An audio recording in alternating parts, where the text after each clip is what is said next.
Hi folks, so here we are. I'm just still have up my startstationinfo.csv sample file where all I've done right now is write my column headers. So the next step for us is I'm going to close out of this and I want to actually start processing my data in some way. So I'm going to make sure to label this write header row to output file. Okay. So now I need to start actually looping through my data. So I've got quite a lot of rows, quite a large number. But again, this is where Python is going to be really great for us because it's going to be able to process all those rows in probably under a minute. What's going to happen in the meantime, but it will certainly get the job done. So the first thing I want to do, and again, this is where I'll sort of demonstrate, or I think this is a nice example of how Python tries to be kind of readable or comprehensible even when you're just reading the code out loud. So if I want to just loop through every row in this file, what I can say is for row in city bike reader. Okay, so what that's saying is basically for every row in the city bike reader file, the colon is kind of like, again, a colon in English, do the following things, right? Now, the way that I indicate the sort of the things that should be done every time for every single row is by this indentation. So this is how indentation in Python is again this typographic way of sort of showing what belongs together. So if you think all the way back to our first JSON exercise and how indentation, when the JSON file was properly formatted in JSON lint, how that indentation kind of showed what belonged together and sort of what the hierarchy was. It works exactly the same way in Python. Indentation is how the computer knows what sort of things belong together. So something that is indented under something else is read as kind of a consequence. Is what happens after that thing.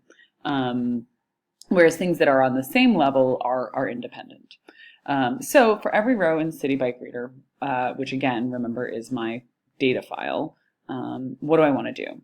Well, in this case, the easiest thing for me to do is go back up here and say, oh yeah, I want to find my start station ID, and then I want to write those rows of data to my new file. So what I'm going to say is, I'm going to say, look through every row, and if the row's value for start station ID is 212, which is personally my start station, okay, then I want you to do some stuff. So for every row in City Bike Reader, check, see if the start station ID value equals 212. And we'll talk a little bit more in class about why it's equals.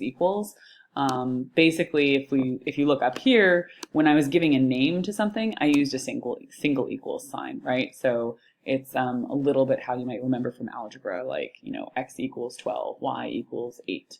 When I want to compare two things, I use a double equal. So I say, look, if the value that you find in this thing is the same as, that's what you can interpret that double equal sign to, 212, then do some stuff, right? And so again, if I want to do it only to the things where this is true, right, where start station ID is 212, I'm again indenting under that. So in this case, what I want to do is I want to capture every value that's in that row, and then I'm going to write it to my output file. So the way that I do that is I have to, first of all, once I have the row, I have to loop through all of the, I have to loop through every column in that row and capture the value. So to do the looping through I'm going to use another for statement, right? So I'm going to say for call header in, and here I have my field names, right? Remember, these are the ones that were captured. For every column header in the list of column headers that I have, go through and now do what? So here's the trick. We want to be able to write an entire row at a time. It's going to be more efficient. And so in order to do that, what I need to do is I need to put a place that I can stick each of the values as I'm going through that individual row. So I'm going to say row array. So again, I'm creating a new variable, which I like to think of as like an empty box that I can stick things in. So I'm like getting a cardboard box, I'm putting the name row array on it, and I'm telling it to put what in there. In this case, I'm going to put just the square brackets. By putting the square brackets, what I'm saying is I want to put an empty list in there.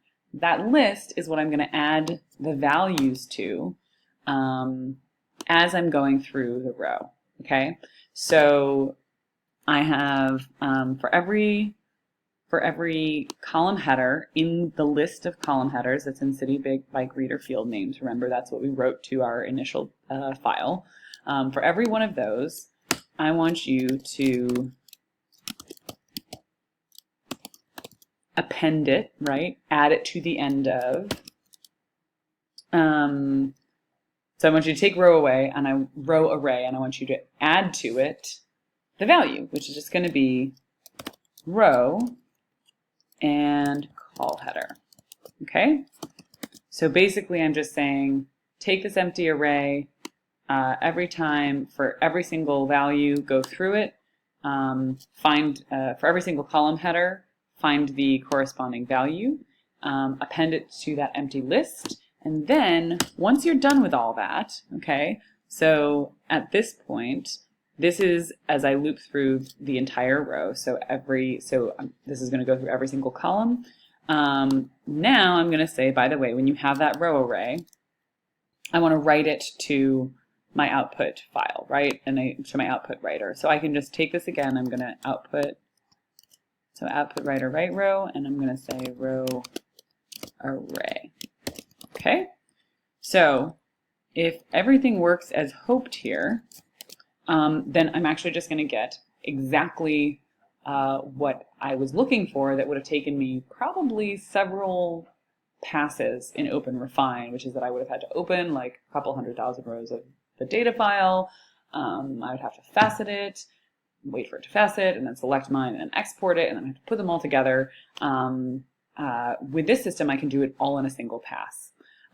So I'm going to come back before I actually run this. I'm going to go ahead and comment this because, again, it's really important to have this commented to remind myself of what's going on, because even if you go away from Python for a few weeks or a month, you're going to forget kind of exactly what everything does, and also you're going to forget why you were doing it.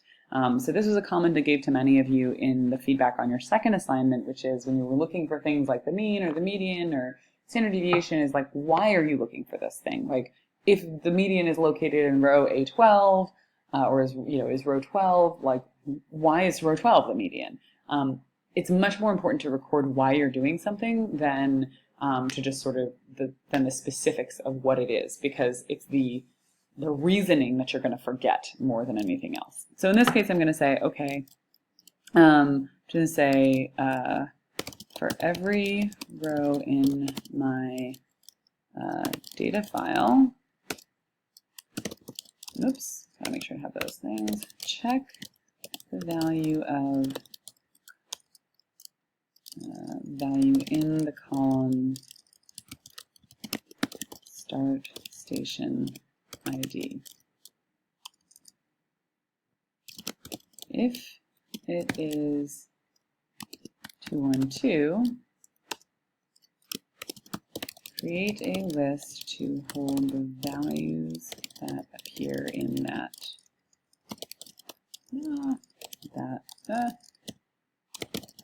row.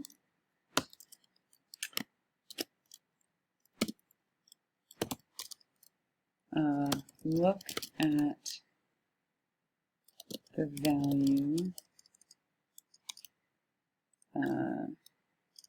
go through each column header in the file,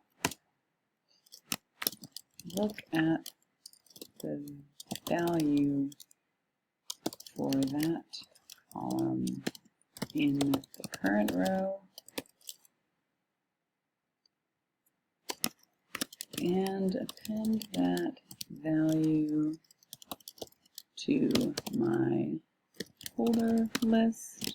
It's called row array. And here I'm going to say once the list is complete for this particular row, write the row to the output file. Okay?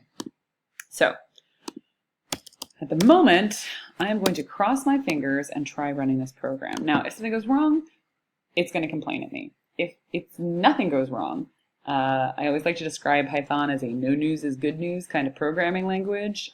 If nothing is happening, it means everything's going okay, and you just gotta wait. So I've done a test run on this, assuming I haven't introduced any errors into my code. This is going to take about 35 seconds to run. So let's give it a shot. Let me see. Now we wait.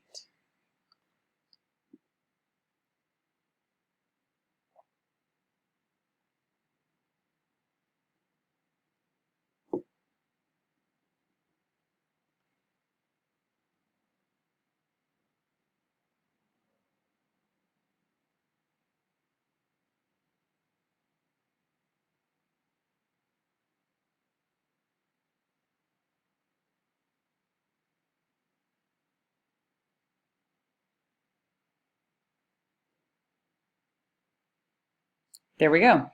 So you can tell that it's done because the prompt came back, right? This MacBook Air Python works using EMG. When that returns, it means the program is finished. Now, I could also put a print statement in at the end to write done or finished or something like that. I often do that just so I know that it's actually doing something. The trick is that while it's very tempting to put in print statements to check that things are going okay, and I definitely recommend doing that in many cases, the flip side of that is that it actually takes the program longer to run. The irony is that it takes the program longer to run when it's printing things. So this took 35 seconds as it was. If I had actually printed out every row that it was finding, it probably would have taken several times that. I don't actually know what factor it is. But anyhow, the most important thing is let's go look at our results. So here is my file. I'm going to go ahead and I'm just going to go ahead and double click this and we'll see if it opens. And there it is, folks. Now, this being that this opened by default in Excel, we're obviously not getting a great overview on how many rows it contains, but I can scroll down and find out.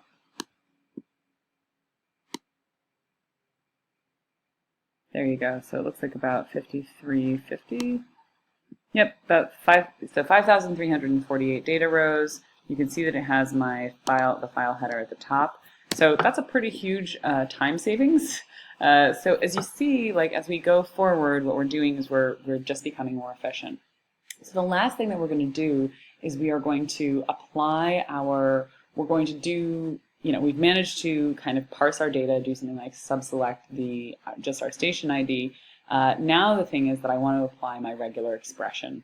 And so it's just to demonstrate again that we have a very direct translation between Python, that regular expressions happen everywhere. You all have done a lot of work on them by now. So this is where we can kind of really see the fruits of our labor, especially when you're dealing with large data sets, right?